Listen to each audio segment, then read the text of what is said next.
Okay.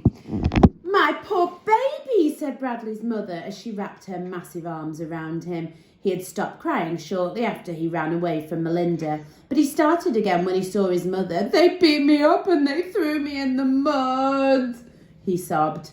His mother wiped his face with a tissue she kept rolled up in her shirt sleeve. Come on, she said, and she led him by the hand down the hall to the bathroom. You'll take a nice warm bath, put on clean clothes and feel good as new. Claudia was in the bathroom combing her hair. What happened to him? Some bullies picked on him after school. There were 4 of them, said Bradley, and they ripped up my homework too. You've been crying, Claudia accused. That's the rain, said Bradley. Claudia started to say something, but her mother told her to leave the bathroom. She laid out clean clothes on the bathroom counter, then started the water. After his bath, Bradley went into his bedroom. He was just in the nick of time. Ronnie the rabbit was romping across the bed singing doo-dee-doo-dee-doo when suddenly she was lost. Where am I? She asked. Suddenly 3 bad guys were chasing her. They were the 2 of spades, the 9 of hearts and the king of diamonds. The king of diamonds was the leader of the bad guys. After her! He yelled. Help! Called Ronnie. She ran to the edge of the bed, the cliff. She was trapped. The floor was 1,000 feet below. The bad guys moved in for the kill. Let me go! She shouted, then fell off the bed onto the floor. But that was an accident. Bradley picked her up and put her back on the edge of the bed. It never happened. There was time out. What are you going to do to me? Asked Ronnie, trembling on the edge of the cliff. We're going to kill you, said the king of diamonds. Oh, no, you're not, said a voice from behind. It was Bartholomew. Get in, boys, ordered the king of diamonds. The cards attacked. Bartholomew punched the 2 of spades in the stomach, then flipped him over his head and over the cliff. Ah! The 2 of spades yelled as he fell 1,000 feet to his death. Next, Bartholomew beat up the 9 of hearts. Go join your friend, he said as he threw him over the cliff too. Ah! Cried the 9. Now only the king of diamonds was left. He came at Bartholomew, swinging an axe. I'll chop off your head, he sneered.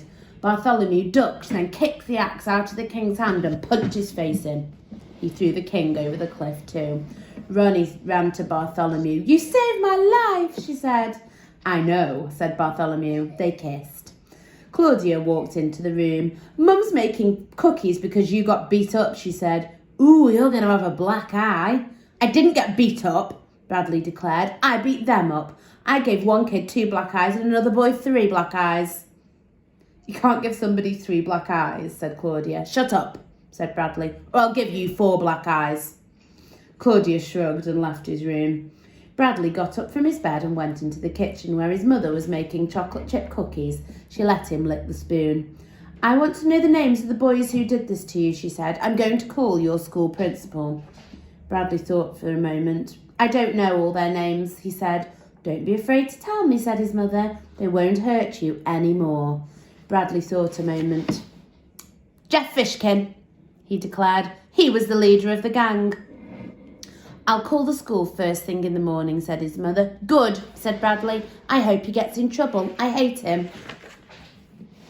Uh-oh.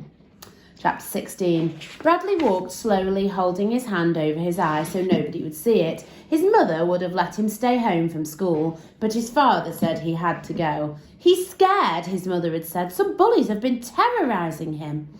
Babying him will not solve the problem, said his father. He has to learn to stand up for himself and fight back. The only reason the bullies pick on him is because they're afraid. They know he's afraid. Bradley was afraid, but not of bullies. He wasn't scared of Melinda either. It was little Laurie Weston who scared him.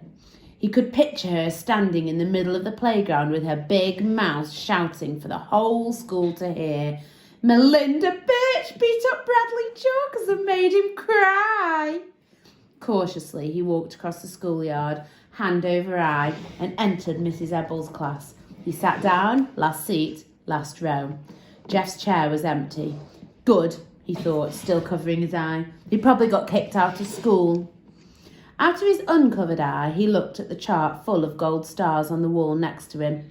He was glad he didn't have any. He thought gold stars were ugly. Mrs. Ebble was in the middle of teaching the difference between adjectives and adverbs when she suddenly stopped and asked, "Bradley, is there something the matter with your eye?" "No." "Then please take your hand away from it." "I can't," he said. "Why can't you?" He quickly tried to think of a reason why he had to keep his eye covered. His mind raced through 100 ideas.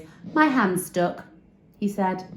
"It's stuck," said Mrs. Ebble. "I was gluing something. I got glue on my hand and then I accidentally touched my face with my hand and it got stuck." "Bradley, take your hand away from your eye." He grabbed his wrist with his free hand and he pretended to try to pull it away. "I can't, it's stuck." "Do you want to go to the principal's office?" she asked. "He's good at unsticking things." "Wait, I think it's starting to loosen now," he said, and he pried his hand away. There was a bluish-black circle around his eye. For a few seconds, nobody said anything. Then everybody started talking at once. "What happened?" asked Mrs. Ebble, but then quickly said, "Never mind, I don't want to know." She told the class to turn around and started again on adverbs and adjectives. Jeff walked in late. He said something to Mrs. Ebble, then he sat down next to Bradley. Bradley looked the other way at the chart full of gold stars. Of all the stars, Jeff's was the ugliest. For once, he wished he sat in the front of the room. Then only Mrs. Ebble would have been able to see his face. Where he was, everyone could turn around and stare at him. All morning, Mrs. Ebble had to keep telling kids to turn around and face the front. When the bell rang for recess, he put his hand over his eye and he hurried outside. He went to the far end of the playground where nobody would bother him, but the word quickly spread that Bradley Chalkers had a black eye and kids kept wandering past him, trying to get a peek. "Melinda fights dirty," said Jeff, coming up behind him. "She hit you when you weren't looking, and you couldn't hit her back because it's impolite to hit a girl." "Right," said Bradley, turning round. "I would have punched her face in, except it's impolite." "Melinda probably told the whole school she's beat me up. She's so stupid." "No, I don't think she told anybody. After you left, she asked me not to tell anyone what happened. She made Laurie and Colleen promise not to tell too. She's probably afraid I'll punch her face in," said Bradley. "Probably," said Jeff. "Then this morning, I was called into the principal's office. He thought I was the one who hit you." "What'd you tell him?" Bradley asked. Jeff shrugged. "I told him you're my best friend." "The principal's stupid," Bradley agreed. Jeff and Bradley ate lunch together around the side of the building where nobody would bother them. Jeff stood up. "I'll be right back," he said. "I have to go to the bathroom." "Which one?" Bradley asked. "Boys," said Jeff. "Oh," said Bradley. "I wait here for you." It was a very long wait. "Hey, Jeff," Robbie called as Jeff stepped out of the bathroom. "Me?" asked Jeff. It surprised him because Robbie had always called him Fish Nose or Fish Brain. "Come over here," said Robbie. A group of boys were with him. Jeff recognised some from his class, but he didn't know them all. One of the boys had a basketball. "Hi, Jeff," said Brian, a boy from his class. "Hi, Brian," he replied. "How's it going, Jeff?" asked Russell. "Okay. This is Jeff Fishkin," Robbie told the boys who weren't in his class. "He's the guy who gave Chalkers the black eye." "Way to go, Jeff," said one of the boys he didn't know. "All right, Jeff," said another. "Oh, man, would I have liked to have seen that." "Man, when I saw Chalker's eye today," said Robbie, "I just smiled. And then when I found out you got called to the principal's office, I thought, way to go, Jeff." "You didn't get in trouble, did you, Jeff?" asked Dan. Jeff shook his head. "They probably gave him a medal," said Russell, laughing. The others laughed too. "You like to play basketball, Jeff?" asked Andy, the boy with the basketball. "Sure," said Jeff. They chose teams. Robbie and Andy were captains. Robbie had first pick. "I got Jeff," he said. Jeff beamed. They played basketball for the remainder of the lunch period. Jeff's team won, but it was also the team with 5 players. The other team only had 4. Everyone told him he played a great game. "I always wondered why a guy like you was hanging around with Chalkers," said Robbie. "I guess it just took you a while to find out who your real friends were." Jeff smiled. These were the kind of friends he'd had back in his old school in Washington, D.C. Of course, it meant he couldn't be friends with Bradley anymore, but he shrugged.